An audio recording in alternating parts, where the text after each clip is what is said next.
제목을 같이 읽겠습니다. 시작. 부활의 첫 증인과 나. 오늘 우리가 읽은 본문은 부활의 첫 증인의 이야기입니다. 이 부활의 첫 증인의 이야기 속에서 아주 아이러니하고 역설적인 부활의 증거가 숨어 있습니다. 그리고 이 부활의 첫 증인인 막달라 마리아가 바로 나이며 그녀의 이야기가 바로 나의 이야기입니다. 이런 이야기입니다. 부활하신 주님께서 안식일 다음 날 부활하셨죠. 주님이 부활하신지 모르고 막달라 마리아는 예수님의 그 시체의 향품을 발라드리기 원하여서 무덤으로 향합니다. 유대인들의 무덤은 우리처럼 땅에 묻는 것이 아니라 동굴에 시체를 세마포에 사서 놓아두고 그 시체가 다 삭으면 그 시체의 재를 단지에 넣어서 가족묘로 동굴에 두는 것이 유대인들의 장례 예식입니다. 그래서 그 동굴에 그 엄청나게 장정들이 옮겨야 하는 그 돌에 막혀 있는 그 동굴에 그 돌을 어떻게 옮길지 고민했을 법한데 이 막달라 마리아는 무작정 무덤으로 갑니다. 너무 사모해서죠. 그런데 그곳에서 놀라운 광경을 목격합니다. 그 동굴의 돌이 이미 옮겨져 있었습니다. 그리고 그 무덤 안에는 예수님의 시체가 보이지 않았습니다. 놀라서 제자들에게 쫓아가 그 소식을 알립니다. 그리고 베드로와 요한이 뛰어옵니다. 근데 성경에 아주 재밌는 장면이 나오는데요. 굳이 요한이 먼저 도착하고 베드로가 뒤에 도착했다라는 것을 오늘 성경이 우리에게 말하고 있습니다. 마치 오늘 저하고 황 목사님하고 같이 뛰었는데 황 목사님이 좀 젊으니까 먼저 도착했다 이런 얘기를 굳이 쓰고 있습니다. 그런데 재미난 것은 참 사람은 다릅니다. 먼저 도착해놓고도 아주 신중한 요한은 무덤에 들어가지 않고 밖에서만 지켜보고 있습니다. 그래서 저같이 무대포인 베드로는 늦게 도착해서 아무 생각 없이 무덤 안에 무조건 들어갑니다. 이렇게 사람이 다릅니다. 들어가 보니 예수님의 그 시체가 마치 그 시체가 유체 이탈하듯이 그냥 몸만 쏙 빠져나오고 그 쌈의 어떤 세마포는 그 자리에 그대로 내려와 있습니다. 머리에 쓴 세마포는 따로 개워져 있는 겁니다. 너무 의아한 장면이죠. 그런데 이 장면을 보고서 베드로도 요한도 그리고 예수님을 그렇게 따라다녔던 막달라 마리아도 예수님이 살았을 때 예언한 대로 부활하셨구나라는 생각을 1도 못 해냅니다. 마태복음에서만 예수님이 3번이나 부활하실 것을 말씀하셨거든요.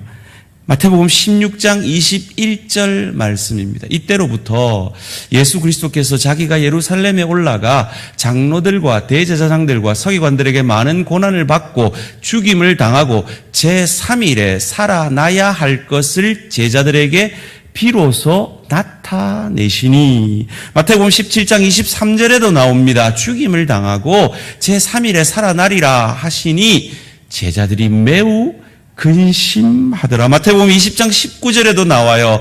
이방인들에게 넘겨주어 그를 조롱하며 채찍질하며 십자가에 못 박게 할 것이나 제3일에 살아나리라. 이렇게 예수님은 마태복음에서만 3차례나 제자들과 그를 따라다닌 막달라 마리아에게 말씀하셨어요. 그런데 이 예수님의 시체가 없어진 사건 앞에 전혀 부활에 대해서 기대나 생각 자체가 없습니다. 여러분, 너무 이상하지 않습니까? 그런데 우리는 어떻습니까?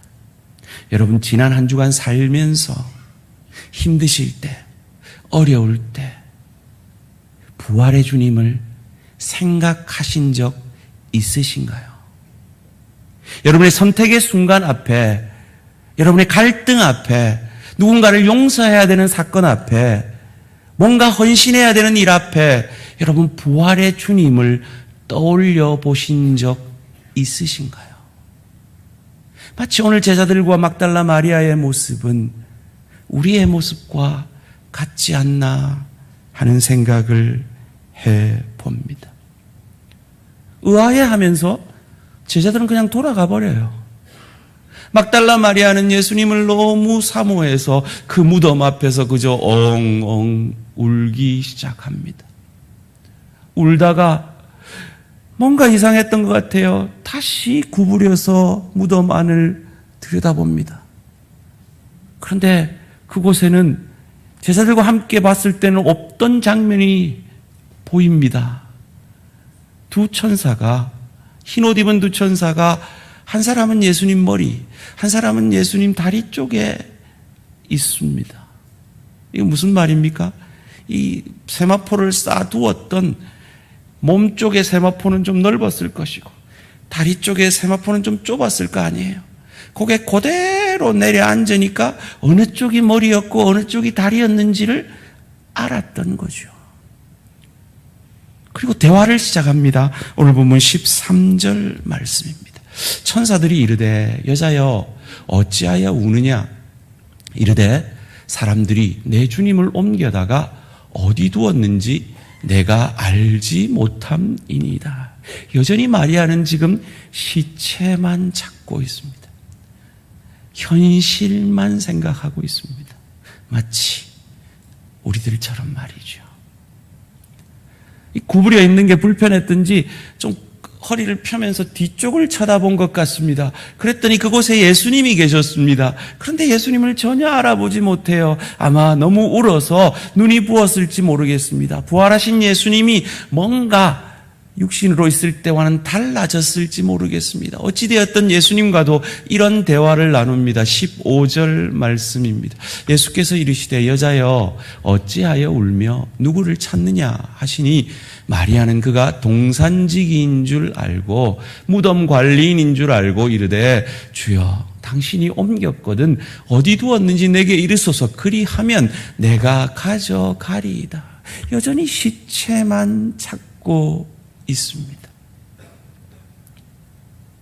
그런데 그 막달라 마리아를 향하여 예수님이 이름을 불러주십니다.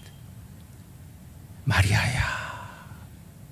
그 이름을 불러주실 때 그때 마리아가 그분이 동산지기가 아니라 예수님인 것을 알게 됩니다. 16절 말씀입니다. 예수께서 마리아야 하시거늘 마리아가 돌이켜 히브리 말로 라보니 하니 이는 선생님이라는 말이라. 이 이야기에 무슨 부활의 증거가 숨어 있는 것일까요?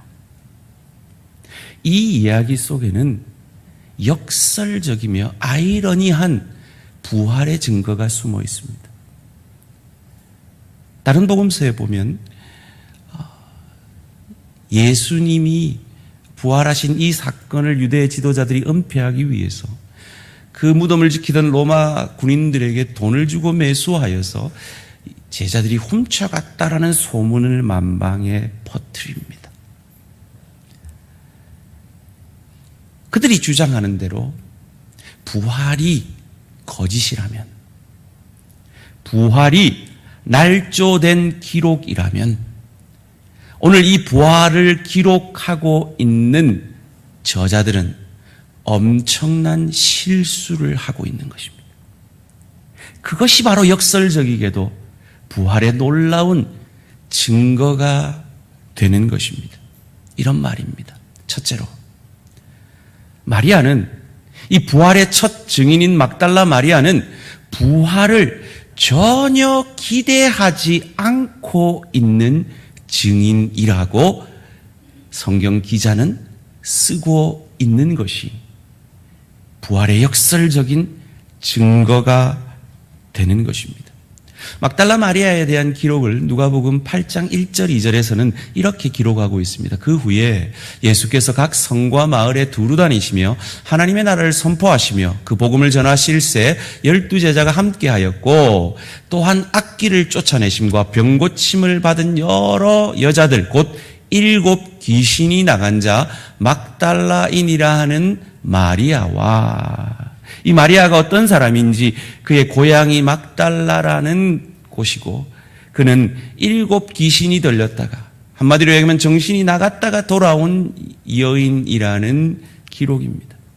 여러 성경을 통해서 우리는 이 막달라 마리아가 그 이후로 그의 재산을 팔아 예수님을 극진히 예수님의 사역을 돕고 예수님이 십자가에 달린 그곳까지 쫓아갔고 예수님의 죽음까지도 따라갔던 여인인 것을 성경은 기록하고 있습니다. 그런데 만약에 이 부활의 증거를 누군가가 날조했다면 이렇게 써서는 안 되죠. 왜요? 그렇게 예수님을 쫓아다녔다면 이 막달라 마리아는 아마 나사로의 죽음도 같이 목격했을 겁니다. 안전뱅이가 살아난 것도, 여러 병자가 고침받는 것도, 마귀가 쫓겨나는 것도 경험했을 것입니다. 그리고 방금 우리가 읽은 마태복음의 그 말씀도 예수님을 따라다니며 들었을 것입니다. 내가 죽고 부활할 것이라고 말이죠. 그렇다면 이 부활의 기사를 조작하려고 했다면 이렇게 써서는 안 되죠. 맞아요. 이 예수님의 시체가 사라졌을 그때에 이렇게 발연기라도 했었어야죠. 맞아요. 내가 예수님 따라다닐 때 예수님이 말씀해 주셨어요. 부활하신다고. 보세요. 부활했어요. 나는 그걸 믿어요. 라고 했었어야죠. 그게 훨씬 더 부활을 앞뒤가 맞게 조작할 수 있는 방법이죠. 그런데 막달라 마리아도 예수님의 두 제자도 부활을 전혀 언급조차 하지 않고 기대조차 하지 않는 그 사건을 부활의 첫 증거의 사건으로 기록하고 있는 이유가 뭐냐는 거예요. 이것이 사실이기 때문이죠. 그 사실을 사실대로 기록할 수밖에 없었기 때문이죠. 두 번째로 더 강력한 부활의 증거가 막달라 마리아는 막달라라는 악명 높은 그 출신이라고 하면 믿어주지 않는 출신의 동네에서 7 귀신 걸린 적 있는, 한마디로 얘기하면 미친 적 있는, 거기다가 여자 증인이었다라는 이 사실이 부활의 역설적인 증거가 되어지는 것입니다. 당시 여자는 법정의 증인으로 인정받을 수가 없었습니다. 누군가 부활의 사건을 조작해서 기록하려 했다면 절대로 부활의 첫 증인으로서는 삼아서는 안 되는 여인이죠. 미국에서 여자들이 투표권을 얻은 게 불과 104년 전입니다. 그러면 2000년 전에 여자들은 숫자에도 들어가지 않는 그런 여인을 부활을 처음 목격한 자로 조작한다는 것은 말도 안 되는 이야기인 거죠. 거기다가 막달라라는 동네는 탈무드의 증언에 의하면 방직 공장과 여러 가지 상업의 중심지로서 극도로 타락한, 그래서 그 방종으로 인하여 망하게 되었다라는 그 도시의 사람입니다. 마치 나사렛 북서부에 있었으니까 예수님을 조롱할 때 나사렛에서 무슨 선한 것이 나겠느냐, 예수님을 멸시할 때 나사렛 사람 예수라고 했던 것처럼 그 나사렛 지역, 그곳에서도 가장 악명 높은 이 막달라라는 지역의 사람이 예수님의 부활을 처음 증거했다라고 말해서는 안 되는 거죠. 부활을 조작하려면 말이죠. 거기다가 이 여인이 누굽니까? 미쳤던 여인입니다. 한마디로 하면 정신이 나갔던 여인입니다. 그런 여인을 부활의 첫 증인으로 꾸민다고요? 그 부활을 조작하는데 사용한다고요? 말도 안 되는 거죠.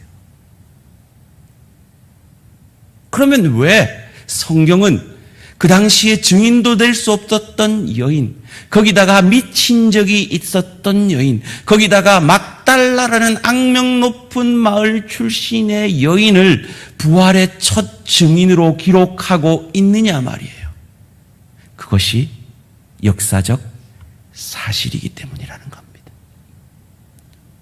그것이 역사적 사실이기에 그렇게 기록하지 않을 수 없었다라는 것입니다.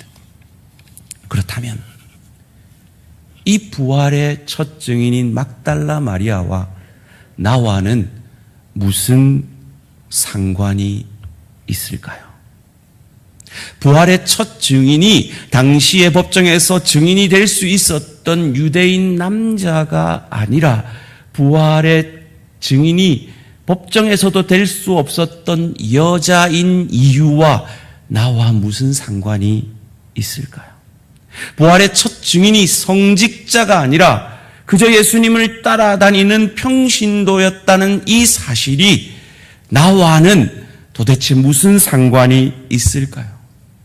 부활의 첫 증인이 흠 없는 사람이 아니라 미친 적이 있는 그런 경력이 있는 여인이었다는 것이 도대체 지금 나와 무슨 상관이 있는 것일까요?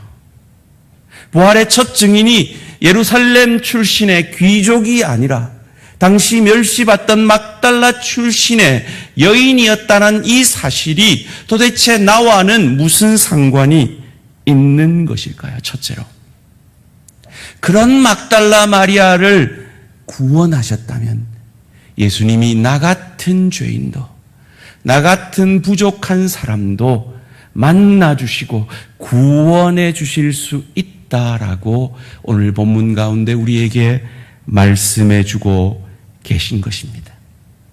사랑하는 성도님들, 오늘 이 자리에 혹 부활의 주님을 만나지 못한 분 없으십니까? 이 예수님을 나의 구주, 나의 하나님으로 아직까지 온전히 믿지 못하고 계신 분은 없으십니까? 오늘 죽어도 천국에서 눈뜰 수 있다는 구원의 확신과 그 확실한 믿음이 없으신 분은 없으십니까? 내 부족 때문에, 내 연약 때문에, 내 이런 모습 때문에 하나님은 나 같은 사람은 구원하시지 않을 거야 라고 나를 자책하고 계신 분은 없으십니까? 마리아는 오늘 무덤 앞에서 울고 있습니다. 왜 울고 있을까요? 정신이 나가본 적이 있는 귀신 7이 들려서 자기 몸을 자기가 주관하지 못하고 자기 정신을 자기가 주관하지 못하던 그 경험 속에서 예수님 만나 그런 나를 구원해 주신 그 예수님이 너무 고마워서 선생님으로 평생 믿고 의지하려 했는데 그 선생님이 죽어버리셨잖아요. 그 여인은 어떤 여인이었을까요? 왜 귀신 들렸을까요? 모르죠. 그런데 오늘날 우울증이 걸리거나 여러 가지 정신적인 어려움을 겪는 분들을 보면 대부분이 착한 분들이 그렇대요. 세상은 죄로 물들어서 너무 악하고 그 세상이 나에게 지어주는 그 짐들이 너무너무 무거워서 그 세상의 짐에 함몰되어 버려서 자기 정신을, 자기 마음을 잃어버리 그런 사람은 아니었을까요?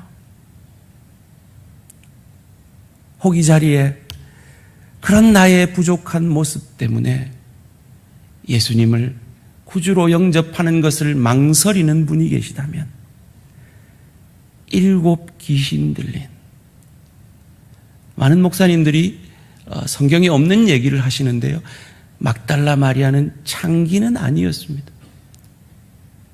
그러나 막달라 출신의 그 멸시받던 여인을 있는 모습 그대로 세상은 그 여인에게 말합니다. 너는 아직 부족해. 너는 충분하지 않아. 라고 말합니다. 그런데 우리 예수님은 막달라 마리아에게 말씀해 주셨습니다. 너는 내 안에서 충분해.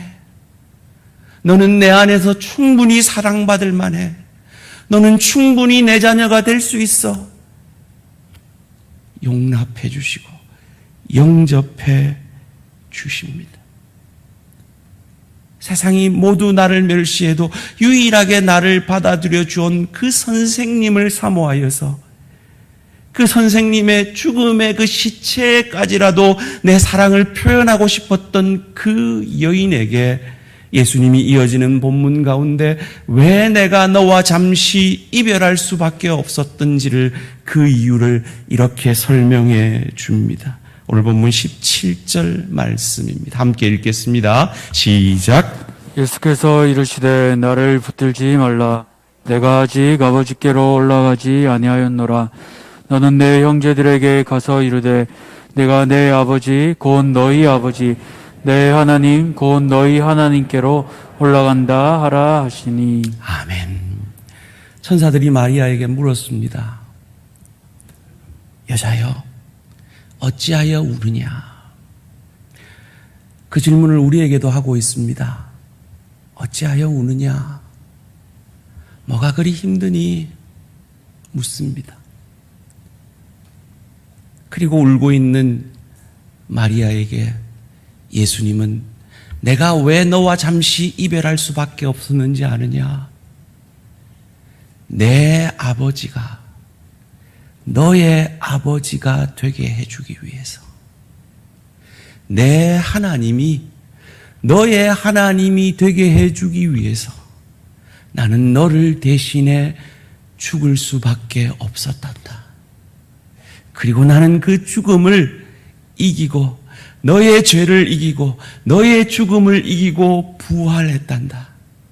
이제 너에게는 나는 선생이 아니라 주님이란다.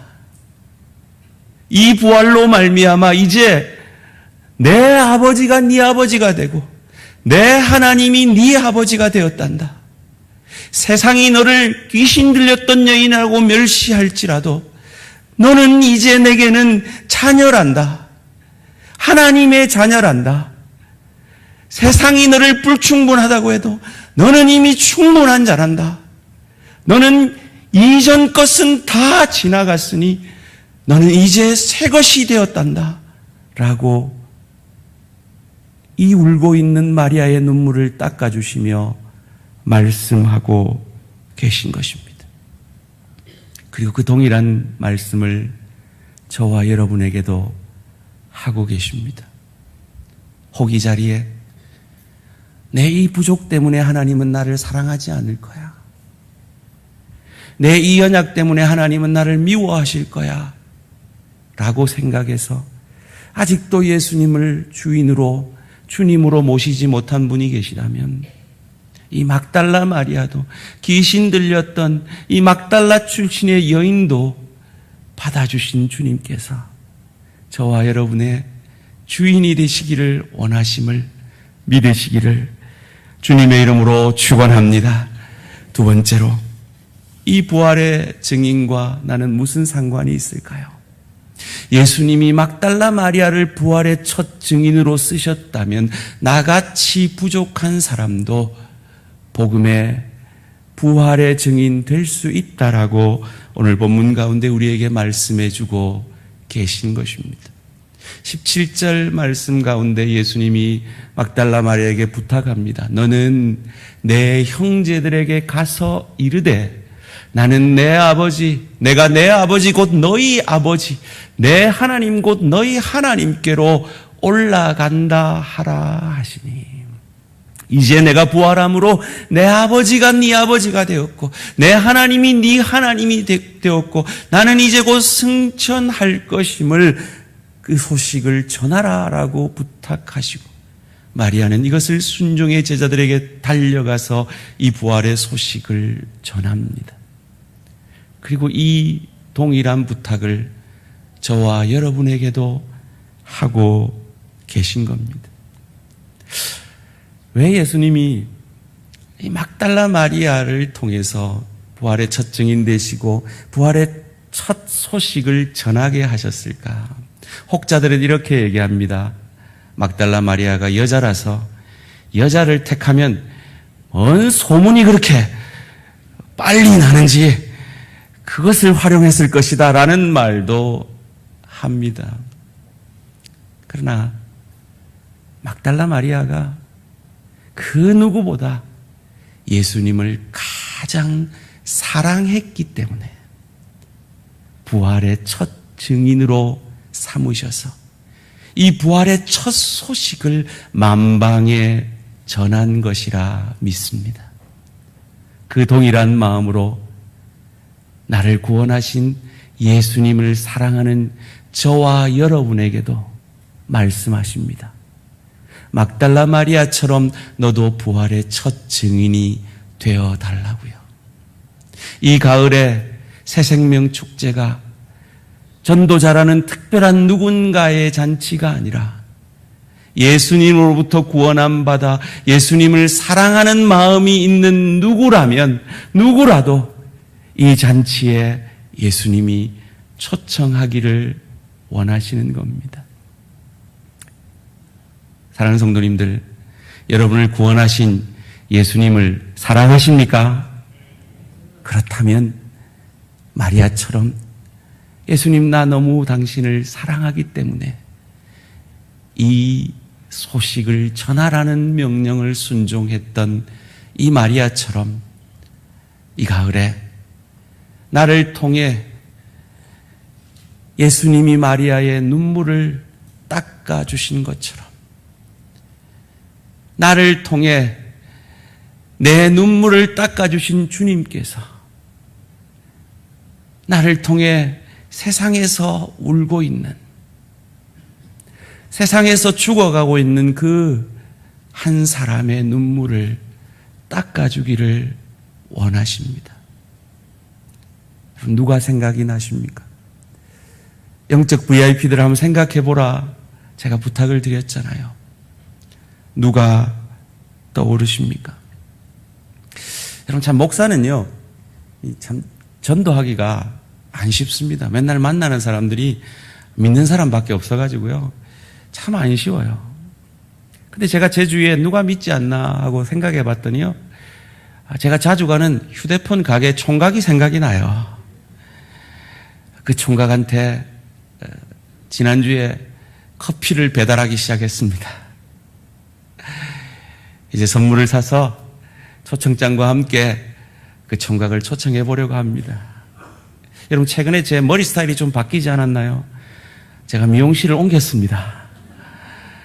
그 미용실에 내가 너무 전도를 잘해가지고요, 우리 황종수 목사님 가족이 그 미용실을 다 가고 양반성 목사님 가족이 그 미용실을 가고 있다는 소식을 듣고 황 목사님께 그분 초청은 당신이 하시오라고 넘겨드렸습니다. 그리고 제가 새로 옮긴 그 미용실 아줌마를 초청해 보려고 합니다. 이번 주에 커피 갖다 드리려고요.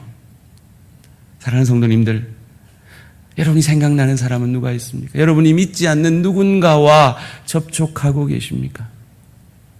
내가 어떻게 그 사람을 구원해요? 맞아요. 내가 어떻게 그 사람을 구원해요? 그런데 우리는 초청할 수는 있어요.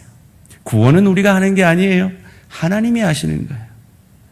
전도란 성령의 능력 안에서 예수 그리스도만 전하고 그 모든 결과는 하나님께 맡겨드리는 거예요. 그까지는 할 수 있잖아요.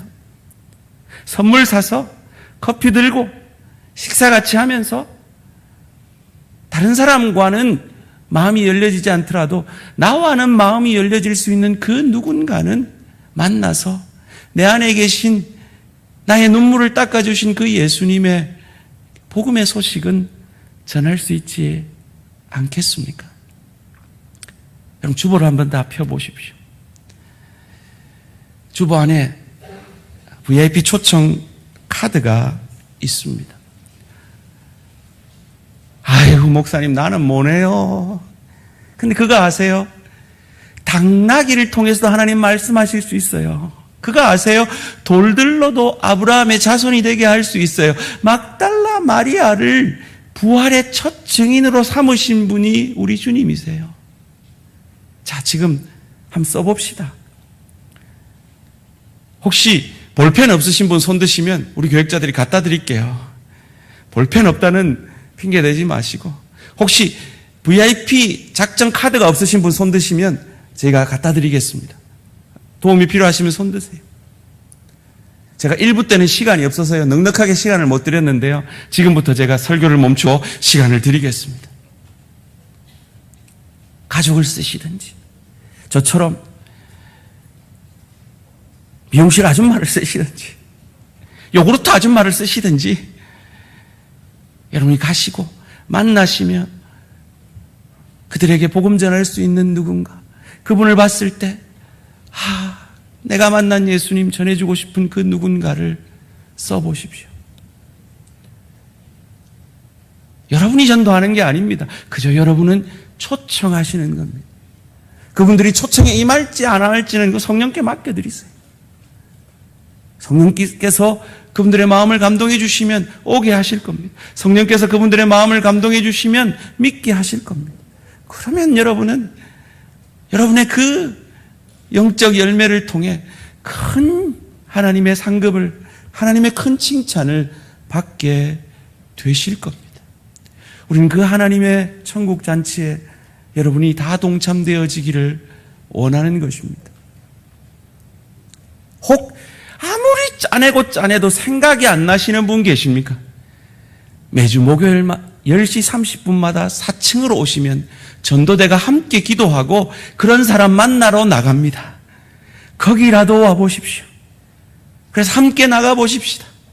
나가서 그런 사람 만나서 혹 하나님이 나를 통해 만나게 하실 그 누군가의 복음의 통로, 은혜의 통로가 되어질 수 있다면 하나님이 큰 영광을 받으실 것입니다. 크신 축복을 허락하실 것입니다. 계속 쓰시면서요, 고린도전서 9장 23절 바울의 이 간절한 고백이 우리 모든 성도님들의 고백이 되기를 원합니다. 함께 읽겠습니다. 시작.